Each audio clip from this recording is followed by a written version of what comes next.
Gear Tasting Radio is brought to you by Imminent Threat Solutions. ITS provides knowledge that empowers individuals with indispensable skill sets to explore the world and prevail against all threats. Right now, as a special thank you for all podcast listeners, we're offering 10% off in the ITS store. Simply use the code GTR to save 10% at store.itstactical.com.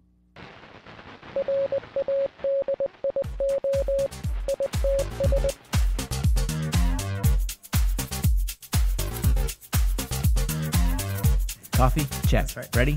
Welcome to Gear Tasting Radio, where we offer an in-depth look into the usage and philosophy behind the equipment in our lives. I am joined, as always, by Rob Henderson. Hello. And I'm Brian Black. Today, we are going to talk about principles, I guess, philosophy behind organization. And Buckle up. yeah. It's riveting. No, I really think there's some good concepts behind it in terms of some general best practices for getting organized and things like that. And with the new year, we thought it'd be a good time to kind of talk about not only what we do, which I know we have talked about that before, but something I really wanted to touch on that doesn't get said enough is that there's obviously a limit to what a normal person can can tolerate for organization. That's very true. I've had instances where I'll see something that someone does as far as organization of whatever, and you look at it and you go, That's okay, crazy. That's too much. Yeah. It's too much. You're defeating the point of organization. Yep. So Yeah, I guess fundamentally I like to think of it as that I'm doing work on the front end to save time on the back end. Yeah. I think that's probably the fundamental basis for organization in my mind, because I've always done that in some shape or form. I mean, I can remember back to a time when I was a little kid and my closet was like up to my waist with junk, and I couldn't even go into it. Yep. So I mean, I haven't always been. I wasn't bred to organize. I needed to. I needed to stumble upon that myself in my life, and some people have, found Jesus, and some people haven't in terms of organization. But I think what I really wanted to share is not only how I think about organization fundamentally, but how I kind of categorize things as I'm looking at them too. Because I think the more you know about what people are thinking behind, their madness in terms of organization, I think it can probably help you a little bit in terms of kind of coming to that conclusion on your own, whether you just pick bits and pieces of other people's thoughts and processes. But for me, I like the three piles method, and that's kind of what I refer to it as and call it, because I've used that time and time again when I've gone to events or anytime I've had to pack up things and travel, where you're almost kind of putting your life together in a small bit to take somewhere for a specific amount of time. And there's always stuff you come back with that you didn't use. Yep. So I think that over time, kind of categorizing things into these three piles, which I'll explain in a second, has helped me to not only figure out how I can live with less, but make better decisions on the front end when I buy things and better decisions when it comes to packing. I mean, I can pack for a multi-day trip in less than 45 minutes. yeah, I was gonna say I think you're doing the piles in your head before you pack. Yeah. Because that can give you that experience. Yeah, I think that's a good example of organization too, just putting things in a suitcase. I mean, that's a good visual everybody can kind of familiarize themselves with and understand, because everyone's overpacked for a trip. You come back and you say, "Oh, I didn't only wore 2 shirts the whole time." Yeah, you have a 5-day trip and you took 14 pairs of underwear. Right. Just in case. Just in case you decided to crap your pants every day. Every day, and then a spare for that day. I love that meme that's floating around right now. It's like, does anybody else pack their underwear like they're going to crap themselves every single day of the trip? Every single day of the or trip. Or twice a day on the trip. Yeah. But it's true. Yeah. But so the three piles method that I'm kind of referring to is that you come back and you say, okay, here's the first pile is things that I used, that I took, that were valid, and hey, those were great to take. I'm glad I took them. And then you have a pile of things that were important to take, but you might not necessarily have used them. And the best example I can think of in this situation is like a first aid kit. So I took that just in case I cut myself or injured myself or someone around me did. But however, that didn't happen, and I didn't have to do that. However, I like always carrying that because I feel like I'm prepared more in that aspect. And obviously, there's a way to overdo the preparedness aspect of something like that. But however, I look at that in that category of I needed to take it, but I didn't necessarily use it. And then the third pile is obviously didn't use it. Took it, didn't use it, didn't need to take it. There's a third pile. So Yeah. If I can kind of start thinking about that on the front end of things that are just sitting around the house or so on and so forth, I feel like that kind of helps me with my organizational philosophy. Yeah. How about you? So I always factor in time when it comes to organization, and I have been super guilty of organizing something like a garage to where I've made it worse for myself. I'll look at the garage and I'll go, man, this looks so clean. This is amazing. And then it's like, I need to get this Forstner drill bit. Like, okay, well, that's going to be in, this cabinet, which has like bits and bytes, and like, you pull that out and then you start to drill down, when in reality, what you should do is have a drawer that has your drill and all the bits that can go to the drill. So like, you need to use the drill, go to the drill drawer. Yeah. So that's where I've started to kind of learn that I'm really a big fan of what Adam Savage talks about for like first order of retrievability, is if I can store something so where I can just grab it, I'm going to do that versus having it in like a box inside a drawer inside of a box. Okay, I see. So I'm more apt to organize my tools on a wall than inside of a box, I guess, more frequently used tools. Because you have to physically open a drawer to get to something. Right. So whenever I need to get a screwdriver, I need a screwdriver like right now, because I never plan super ahead of like the tools I'm going to need. I just wing it on my projects. So what I do is I actually have multiples. And see, that's super like helpful. That. So I have, for instance, I have all my tools in a pretty big toolbox in the garage. And I like what you're saying about order retrievability, because I do have that for my electronic stuff, because I work on a lot of electronics projects. So I have a thing on my little piece of pegboard above my workbench that has my more commonly used tools. I've got a screwdriver and dikes and things like that I really use, wire strippers and things like that. But the majority of my tools are in the toolbox, like my drill and things like that. However, inside the house, so I don't have to walk into the garage, I have in the utility room where our washer and dryer are, I have pretty much a full screwdriver set, and then I have a tape measure in that drawer, as well as a pair of scissors and writing utensils and battery. That's where I keep batteries. And then in the drawer in the kitchen, I also have a tape measure, scissors, writing utensils, as well as a small screwdriver set, like a two-piece kind of set. And then in my office, I have a small tool bag that I use to repair like my pinball machine and stuff like that, and that has screwdrivers and a tape measure and things like that. So I hate walking to go get tools, and it's kind of so on like your first order retrievability, but I guess I still have those things in a bag or in a drawer, so I still have to open something to get to them.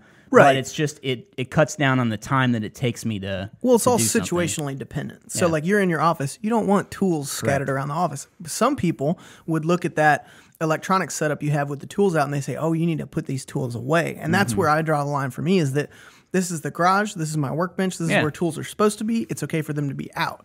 But when you're in the kitchen, I don't just want screwdrivers laying on the counter, so you put them in a drawer. Well, and all that has been through just trial and error, meaning I've been sitting around talking to Kelly so many times. We're like, hey, well, what if we just added this to this place, or we got a shelf for here? Like, oh, I probably need to know how big that space is. So, I mean, the tape measure, I can't tell you how many times I use a freaking tape measure. Yeah, I was gonna say, like, if you have a tool tip that you're gonna take away from this, it is buy like 6 tape measures and just hide them everywhere. I use them for everything constantly. Yeah.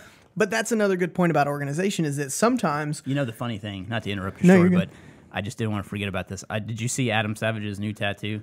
Yeah. He literally tattooed a ruler on his arm. I know, like it's dumb. It's cool though. Anyway, I just thought it was funny. Like, we were talking about how often you need a tape measure, and he literally tattooed a ruler on his arm. So anyway. It helps. Yeah. But my thing with organization is sometimes the answer is get another thing. You know, I especially find that with like gear with multi-tools, I kept moving my multi-tool around to like the chest rig and the range bag and all that. And it's like, you know what? Just buy 3 multi-tools and then you don't have to worry about it.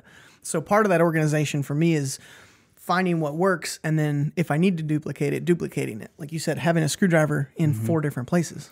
The other thing I do is that I work on so many projects around the house all the time. That's what I stay busy with, whether I'm working on replacing a light or replacing a outlet or working on the pinball game I have or another arcade game because I like to restore stuff like that, I have a tool cart. And I literally will put stuff that I need on the tool cart. I'll drag it through the house, and I'll put it right by what I'm working on, and then I'll just be able to push that right back in. Because I got tired of carrying a handful of tools and things back to go put them up. So I got lazy, I guess. I use a Bob Vila apron. Yeah, see, I thought about that too. I'm like an old school craftsman. I have like pockets. I need to do that. But I have to empty it every time because I ended up, when I first got it, hang it up with all the stuff in there. Right, and then you need your screwdriver or something. You're like, where is it? And then you're blaming your significant other, and she's like, you're crazy. And then you find it, and you have to pretend that it didn't happen. But yeah, I mean, it is something that I think organization for me too is also helping other people find stuff. And so I do have labels on the drawers of my toolboxes and in my office for files or whatever. I have everything labeled because it may not be me that's grabbing it.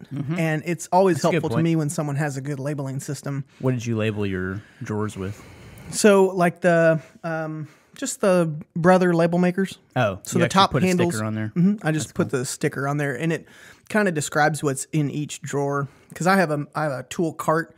As the main toolbox. So the top of my cart is like a mechanics box. So I have all my frequently used stuff. So I'll have like common screwdrivers, tape measure, levels, all that kind of stuff. And then as you go down the drawers, everything is like least to most used from the bottom up. So the bottom drawer just has stuff I'll never use, like special grits of sandpaper, all that kind of stuff. And then all that's labeled as it goes up. So it can help people find it. Yeah, that's good. What I've found too is that sub-organization has helped me a lot too. So like my wrenches are on individual like a rack, so to speak, and my sockets are on little individual racks by size. So like I have all my 1/4-inch bits on one and 1/2-inch bits on the other, and then 1/2-inch bits that are longer, like the deep sockets. Yeah, deep sockets are on one. So that enables me to grab all my 1/2-inch sockets when I'm working on a project and throw that thing on the tool cart and push it around with me, because that's one thing I commonly found that I would always go back for is like, oh crap, that's not the. And I've been pretty good at eyeballing what I need for sockets, and I would just go there and grab like 3 or 4 of the size that I would think it would be. Right. But then I'm sitting there with 4 loose sockets and I wind up losing one or some crap like that. Yep. So I've made myself just take the whole thing when I do projects. So that's actually another great point for organization is you don't want to make it counterproductive. So with most people, they have like a socket tray where they're kind of like lined up, and what they end up doing is they'll pick a socket out, they'll try it doesn't work, and it's almost too complicated to put it back and sort it. So what they'll end up doing is just tossing it down, and then before you know it, you have 5 sockets sitting out on the floor, and like you said, one of them rolls off. With these little trays, you can just pull it up, test it. If it doesn't work, put it back, move to the next one. So. And that's the kind of trays I bought, so that each I guess, shaft to where the socket goes is labeled with that size. So it's very easy visually to see where it goes back to. And obviously just the fact that if you put one back as you take one out, there's only one gap in your set, so to speak, most of the time. So it's easy to see where it goes back. And I find that, like you were talking about doing the work on the front end, I like to work like that. So I grew up with my dad doing projects and stuff. We'd have stuff just scattered everywhere. That's how my dad was too. And then at the end of the project, project, that's why. So that has, it's like skips a generation. Yeah, no, I don't want to deviate from our discussion, but I really do think that has something to do with it, because it's almost like you take on the characteristics of what your parents, the opposite of the characteristics that your parents had. So like my dad was organized a little bit when it came to financial stuff, but I really went overboard with that. So I got into using Quicken when I was like 17 years old, so it's like that is you get a nerd badge for that. Thanks. That is hardcore. Yeah. I've been using Quicken way too long. Let me check my Quicken real quick. Yeah. No, I had that when I first opened my bank account when I was like 17 years old. That's great. Yeah. Anyway, so that was an example of something my dad was never really good at. So therefore I think I overemphasized that. And like you said, my dad used to have tools scattered around and things like that. So that was something that I made sure I didn't do. So I hate post-project cleanup. Yeah. I hate it. I know, me too. And I try to make it take the least amount of time I can. So like putting sockets back. No, they're already put back because I already put them back. It's like us around here when we film a video. Yeah. I'm always like, hey, intern. Yeah. Like I need an intern just to clean stuff up. Because when you're done, you're done. Yeah. When the project's done or whatever it is, I want to be done. And I think of the same thing with gear. Like when I get back from the range, I don't want to have to spend a bunch of time putting stuff up. So what I'll do is I'll compartmentalize all the stuff that goes to the range. So I'm pulling like, here's the ammo bag, here's the eye and ear pro bag. That way, when I'm done at the range, I just put all the stuff back in the bags, and then I just put the bags back on the shelf, and I'm done. I don't have to touch anything. Good point. I mean, clean gear and stuff like that, but I hate having to organize when it's already organized. And that's when I find that some people have too much. Like you'll get a guy that has a pack that has, you know, his zippers are like zipper 1, zipper 2. Like, okay, that's too much. You did too much. Yeah. Same thing with pack organization. Some people have like 18 bags inside of one bag. Like, no, Yeah, and I've resorted more to, I've always been a visual person. That's kind of my learning method as well as my identification method. So I've always fluctuated back to colors. So like I have, I'm super OCD about things. One of those is like the way my icons are arranged on my iPhone, but they're by color. I know that's stupid and it takes me a lot of time to organize that way, but I know exactly where something's at based on the color of that icon on my iPhone. I know that sounds ridiculous and stupid. However, it's very quick for me to It works until they change the icon color. That's happened a few times. Like, it has happened a few times. I can't believe you've done this. I know. I get really mad about that, but I live. But yeah, that's how I've kind of done things with like paracord zipper pulls and things like that. I've color coordinated some of those things. Like I know anything that has a red pull on it is medical. Right. And that's something I've always done with most of my medical stuff. Yep. Always. So that's just kind of a sub genre. Yeah, because you want to, I mean, especially with medical items, you're anticipating the need for it in a time where time is of the essence. And the last thing you want to do is be searching through something. So like red is always going to help. It's like, hey, I know where this is. It's red. Just pull on it and you have access to the stuff you need. Because it helps save time there too. I mean, organization doesn't just have to be like, oh, make you feel warm and fuzzy that your stuff's put away. It can really have time-saving benefits. It is kind of a Zen thing for me because I will do that on the weekends. Like there's nothing more refreshing to me than getting something organized and cleaned and put up. And I don't know what it is about that, but it's that front end work to know that hey, this is going to benefit me in the future. So that was the other thing I was going to bring up is that I'm not saying that our mic cables are color coordinated, by the way. Oh yeah, no, I know, and it goes to a spot on the board, right? Yeah, and that's like I learned to do that because it's a lot faster to check levels and stuff. But I don't think there's ever too much organization. I just think it's always situationally dependent. Because I'm the guy that'll spend the weekend doing like checklists of what's in a bag, that kind of stuff. So yes, there is the ability to over organize, but it does help you kind of, I don't know, it gives you immediate control over something small, which can help you build toward something larger. And now I don't have to worry about it. That's kind of a good example of something I could share too. Is a way that I've pulled back organization on something because just like you said with the checklist thing, I used to do that. So whenever I've always been a nut about gear and organization, obviously at the same time. So when I first started getting into having lots of gear for lots of different activities that I like to do, especially in kind of the tactical industry like we're in, I would start to put all that stuff in a spreadsheet and have a checkbox next to it. And I'd be like, okay, I'll just check it off when I grab it, and then I'll check it back in and uncheck it. So it got to be such a pain in the ass that I was like, you know what? I know what I have. Right. All I need is to know what bag it's in and what bags to grab and what things to grab whenever I go somewhere. So that's what I started doing. Instead of having a checklist of everything, I just know, hey, grab this range bag, these things. Because it was more often than not, what I would do is do something like I would take the metal stands for holding targets to the range, but I would forget the staves or whatever to staple those to hold the IPSC targets up. So it started just being like, hey, dummy, take the stapler and the staples and it's like it's more of a dummy list rather than than an organizational. Well, I always find myself double checking it no matter what. So I have pre-packed this range bag. I have a checklist on the outside. I'm still going to open it up and look at it. Yeah. Just because I don't want to be the guy that forgets something. So like I realized, like you said, it gets to a point to where you're already doing it right before you leave. So why are you pre-doing it to that extent? You know, it's just more for me of like, if you need the therapeutic, like, oh, I'm going to go through my gear. Okay, fine. Well, the other thing that it helps me do too is that I start to use that pile method subconsciously. So I'll start looking in things before I go as a way to almost say, you know, I've been carrying this stupid thing around for months now, and I've never freaking used it, and I'll throw it out and you know, leave it at home and go, you know what, if I don't use it this time, I'm selling it, or some stupid thing like that, and I'll do it. So that's kind of the way it's helped me with that kind of deal too. But yeah, I think we're probably a product of whatever our parents did wrong in certain circumstances. Absolutely. And also, you know, I'm sure that other generations will get to the point where it's like, that was too much structure. Yeah. Let's go a little bit. Yeah. Why? And that's fine. Everybody works differently. I know there are a lot of people that if you start talking about this kind of organization, their immediate knee-jerk reaction is, oh man, I bet that wastes a lot of time. Yeah. I could just dive in and get this done.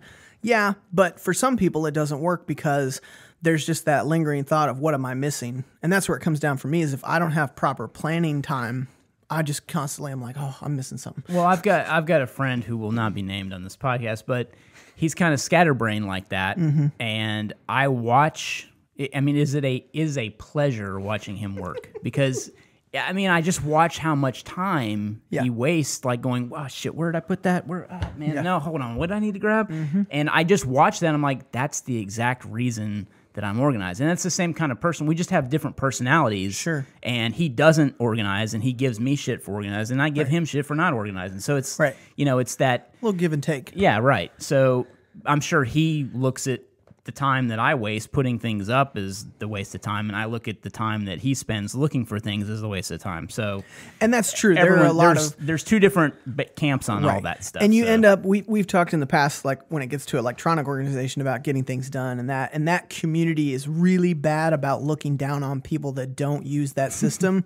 But from the outside in, it's like, all right, well, you literally just go through a list of things that you made in your head every day, and then every week you review that list, and then every month you review that list. So like, people aren't without fault just because they use certain methods, and maybe your method works, but for me, I just find that the more organized I am, the more calm I am, and I think that's what ends up being that, like, slow is smooth, smooth is fast. And if you're smooth on the front end with organization, I think it helps in the back end. So I guess the point being, whatever works for you is what works for you. You smash it out the way you want to smash it out. Right. That's the way this podcast is. Smashing out the way you want to smash it out. Thanks for listening to Gear Tasting Radio or watching on YouTube. Remember, if you have questions, use the pound tag Gear Tasting on your social media network, and we will find them and get them answered for you. We're about due for another question episode. We are. Maybe next episode of Gear Tasting Radio, we will start fielding some questions. As always, check out our crew leader membership. It is in the episode intel linked there. If you're interested in that, it allows us to give you back something in return for your support. And even if you can't support us monetarily through the membership, even if you could just leave a review on Apple Podcasts, we would very much appreciate that. Leave a review and rating. We actually love the commentary we've been getting on our reviews. We go through and read them quite often, so thank you for that. And thanks for listening. See you next week.